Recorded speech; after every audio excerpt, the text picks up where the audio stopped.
So we've got Linda's bird here, and there's some things I want to mention about it. You'll notice she's got a very, very dark background. But what she has done is the bird is darker in places. She's got some pretty strong darks in the bird, and she's got the legs pretty dark so they don't stand out too much. She's got a good shadow here on the back of the head. So, and there's a shadow around here on the edge, and all of that makes the bird fit. You know, it belongs there now. I'm so glad Sophie can watch. Gonna learn something. Okay. All right. So I'm going to hand that to you so I don't splash anything on it. Yeah. All right. Now, this, and I've got this out to demonstrate. Okay. Sorry. So, and obviously this is in process and the bottom part's overworked, but the point is that you could have a light bird and have a lighter background at the top if you wanted. You know, you have those options which way you want to go. And in that case, you want to paint the bird lighter too. You want the contrast, but you know, it kind of belongs. I was looking at this, which I've wiped out the head and everything, but you can see how it kind of belongs with the background that's there. Mm-hmm. That it's kind of ethereal looking or something. Mm-hmm. So you have those options. Some of you still have light backgrounds, so you might want to think about that. Now, that being said, we're gonna, hand me a bird. Okay, because I plan ahead so well. All right, so is this showing up on the screen? Yes, it is. Okay.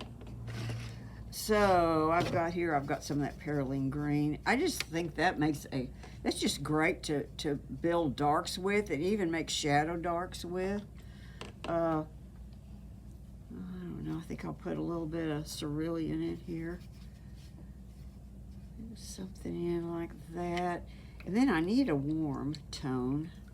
And here you can see that I was working with sort of a warm gray. So I think I'll take a little bit of Queen Coral.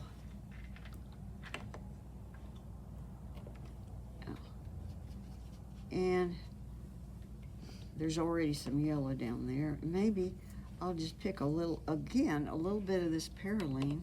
Let's see what happens. It's not like I have this, wrong place. Like I have this planned and I know how it's going to look. I don't. And so what you're seeing me do is figure this out. And so you just know that sometimes you just have to try stuff and see what it'll do. But a green with a red is going to probably make something in a range of a gray. And if there's a little bit more red than there is green, maybe I'll get a warm shadow color, maybe. The other thing is that it doesn't hurt to have a scrap sheet around to test some of this out on. So let's just see.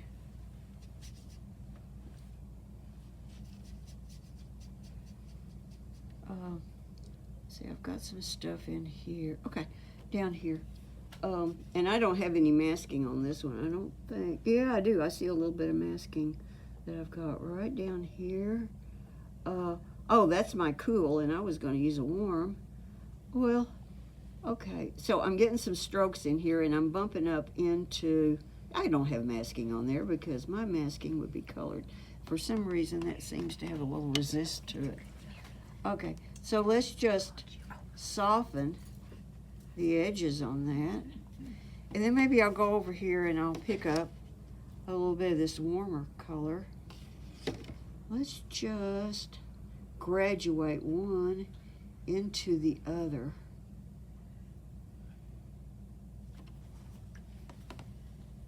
I can make some warm tones here. You can make whatever colors you want when you look at this photo. See, you can see deeper grays. Linda's gray was really strong here because it worked with the black. But on top of that, when you get down here, suddenly we're back into the ceruleans or the phthalo blue even. So I'm going to pick up this is mostly cerulean right there in that spot. That's what I like about these, having a tray like this. I can also mix tiny amounts of varying shades of color in here. So let's just, look at the color I'm putting down. It's way too strong. Okay, and so what do you do? Well, if you do a thing like that, all you got to do is add a little water, spread it a little bit, and and then it works. And so that's a little too strong still there, maybe. If it is, I'll just squeeze my brush out and touch in here, and the brush will pull some of the color back up too.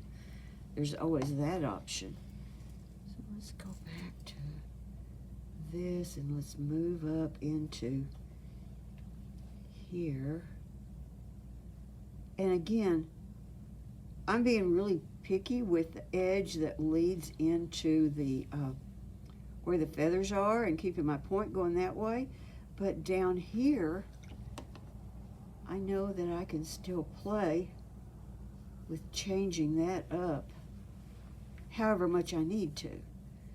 So I haven't painted the whole thing. I've come to a stopping point, but I could stop right there. I think I want that to be a little grayer. So I'm going to add a little bit of another color into it while it's still wet. And I'm just coaxing the paint around. I'm not, painting a wall here. I'm just coaxing little bits of paint and letting it flow around, maybe look a little bit disorganized in here like it's fluffy feathers. So I like that better than this. Oh, that doesn't go with this. Oh, damn. Well, what am I going to do? I think I'll pick up, maybe I'll look at this, blue-green, this tone in here. I think that's just a little too pink to go with what I've got. So what if, and you know what I'm doing here? I'm testing to see how it looks before I start spreading a lot and then say, oops, I didn't like that after all. Okay, so I could put that on there. I think that's going to work. But let's say it wasn't working. Let's just get it pretty wet. Let's just go in here and we can get most of it up. All right. So you have ways of working into this, putting color in, pulling it back, just seeing what looks right in the painting to you. It's not till I did this that I realized, oh, that doesn't go with this anymore. They're just a little bit too different. And so now I actually had a good option there, but I took most of it out. So now I've spread water around, so I've got to let it dry before I go back and work on it. But that's my basic treatment in here. If you're going to go really, really dark, it would not hurt to have some good, attractive undercolor here, because that'll just build up a richer dark. Undercolor like what I've got right like there. clean gold. Yeah. Or, so some of the color that you were probably using on the bottom, you could use up there, and then you could come over it with a strong dark, for instance. A lot of you want to work on this transition between this area and this area, because this is really part of the same thing. There's not really a line here.